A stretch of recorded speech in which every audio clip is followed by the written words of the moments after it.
2026 നിയമസഭാ ഇലക്ഷൻ കഴിഞ്ഞ് ഇന്ന് നിയമസഭയിൽ സത്യപ്രതിജ്ഞ ചെയ്യുമ്പോൾ നമുക്ക് വളരെ സുപരിചിതനായ ഒരാൾ കൂടിയുണ്ട്, രമേശ് പിഷാരടി.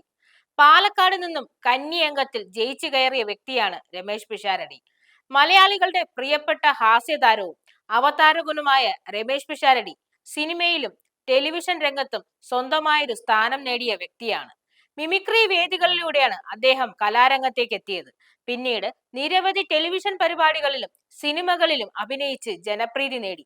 അദ്ദേഹത്തിന്റെ നർമ്മശൈലിയും അവതരണ മികവും മലയാളികൾ ഏറെ ഇഷ്ടപ്പെടുന്നു.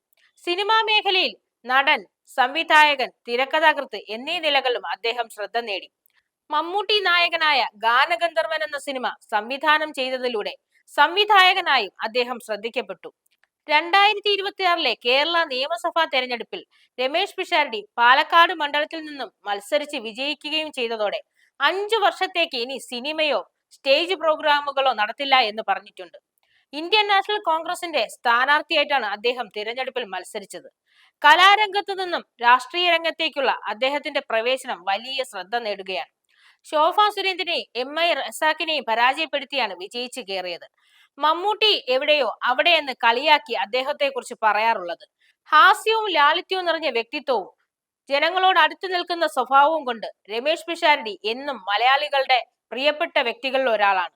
സിനിമാ ലോകത്തു നിന്നും ഗണേഷ്, മുകേഷ് എന്നിവർ മുന്നേ തന്നെ നിയമസഭയിലേക്കും മന്ത്രിസഭയിലേക്കും എത്തിയിട്ടുണ്ട്.